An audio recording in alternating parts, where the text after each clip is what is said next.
بسم اللہ الرحمن الرحیم۔ السلام علیکم ساتھیو، 7 اسکائی اسلام میں آپ سب کو خوش آمدید۔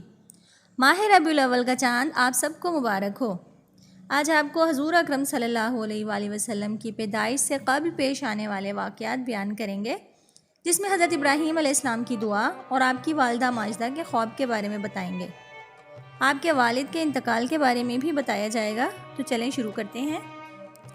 حضرت ابراہیم علیہ السلام نے اپنی نسل میں رسول عطا کیا جانے کے ساتھ خانہ کعبہ کی حفاظت کی بھی دعا کی تھی۔ اللہ پاک نے یہ دعا قبول فرمائی، رسول بھی عطا فرمائے اور خانہ کعبہ کی حفاظت بھی کی۔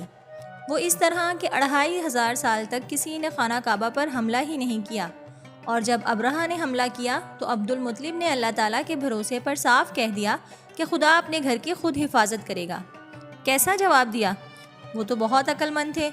دراصل یہ سارا واقعہ اور یہ جواب سب کچھ اللہ کی خاص مدد دکھانے کا انتظام تھا۔ پھر ننھے پرندے کنکر لے کر آئے اور ابرہہ کے لشکر پر گرائے، جس سے فوج کتوں کی طرح مرنے لگی۔ یہ واقعہ ماہ محرم میں ہوا تھا۔ اسی زمانے کی بات ہے کہ عبد المطلب نے ایک خواب دیکھا کہ ایک درخت ہے جس کی چوٹی آسمان تک ہے۔ اس کی شاخیں مشرق اور مغرب میں دور دور تک پھیلی ہوئی ہیں۔ یہ درخت سورج سے کئی گنا زیادہ روشن ہے۔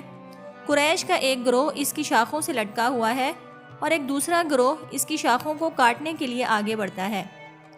اس گروہ کو قریش کا ایک خوبصورت جوان جس کے جسم سے خوشبو نکل رہی ہے مار مار کر بھگاتا ہے۔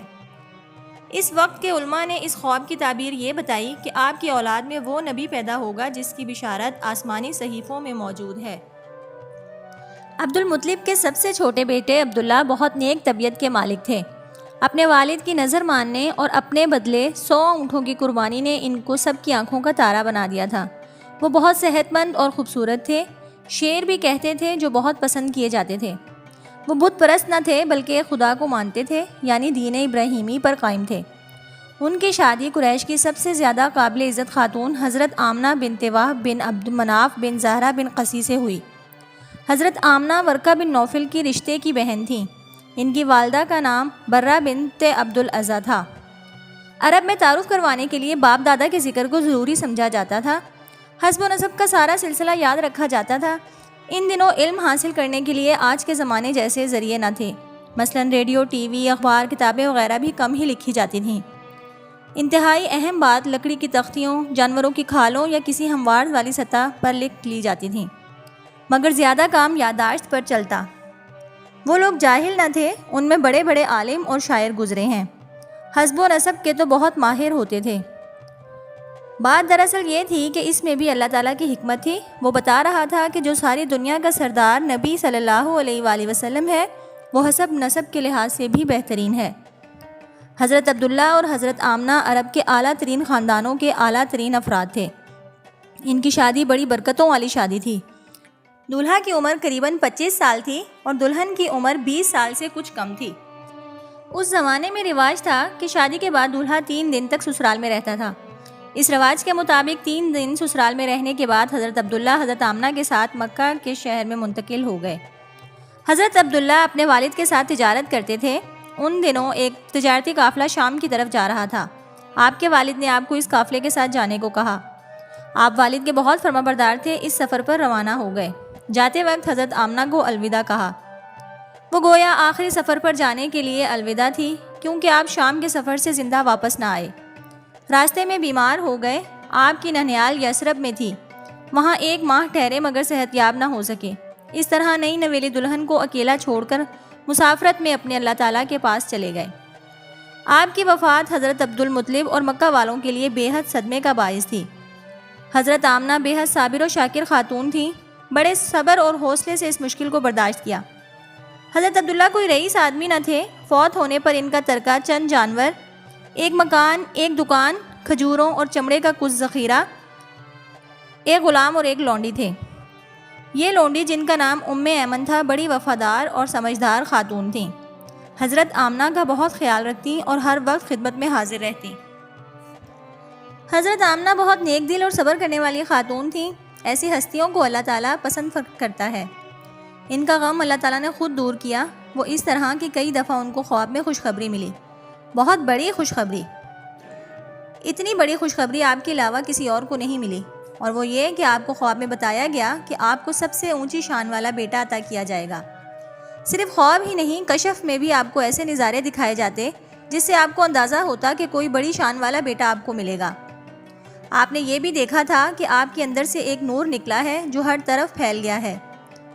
اس کا ذکر پیارے آقا صلی اللہ علیہ وآلہ وسلم کے مبارک الفاظ میں بھی سنیے۔ میں اپنے باپ ابراہیم کی دعا ہوں، عیسیٰ ابن مریم کی بشارت ہوں، اور اپنی ماں کا وہ رویا ہوں جو انہوں نے دیکھا کہ ان کے جسم سے ایک نور نکلا جس میں انہیں شام کے محلات نظر آئے، اور انبیاء کی ماؤں کو اسی طرح دکھایا جاتا ہے۔ حضرت آمنہ کو فرشتوں نے بیٹے کی خوشخبری کے ساتھ نام بھی بتایا محمد، اور حاسدوں کے شر سے بچنے کی دعا بھی سکھائی۔ آپ اکثر سوتے جاگتے نورانی فرشتوں کو دیکھتی، فرشتوں کے پروں کی آوازیں سنتی، یہ سب انوکھی باتیں تھیں۔ واقعہ بھی تو انوکھا ہونے والا تھا۔ صرف حضرت آمنہ ہی نہیں، کل کائنات ایک بہت بڑی شان والے وجود کی منتظر تھی۔ عیسائی اور یہودی علماء اپنی کتابوں میں دیے گئے اشاروں اور نشانیوں کے مطابق سمجھ رہے تھے کہ سب سے بڑی شان والے نبی کی پیدائش کا وقت آ گیا ہے۔ ورقہ بن نوفل قریشی عرب تھے، مگر بت پرستی سے بیزار ہو کر عیسائی ہو گئے تھے۔ ان کا انجیل کا مطالعہ تھا، بلکہ انہوں نے انجیل کا عبرانی زبان میں ترجمہ بھی کیا تھا۔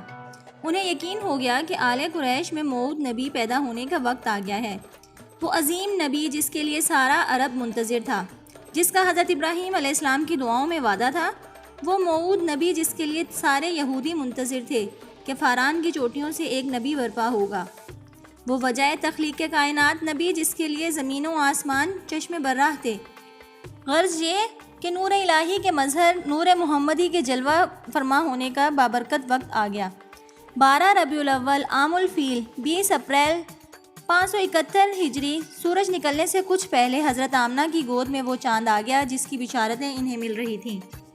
آپ صلی اللہ علیہ وآلہ وسلم کی ولادت مکہ کے محلہ سوق اللیل میں ہوئی۔ آپ کی دایا کا نام شفا تھا۔ سب سے پہلے بچے کو گود میں لینے کی سعادت انہی کو ملی۔ انتہائی حسین بچہ، گول چمکدار سا حسین چہرہ، پیشانی اور ناک اونچی، آنکھیں سیاہ اور روشن، پلکیں دراز تھیں، سر بڑا اور بال کالے تھے۔ اس وقت آپ صلی اللہ علیہ وآلہ وسلم کی والدہ کو کشف میں دکھایا گیا کہ آپ صلی اللہ علیہ وآلہ وسلم کے ہاتھ میں فتح، نصرت اور غلبہ کی چابیاں ہیں۔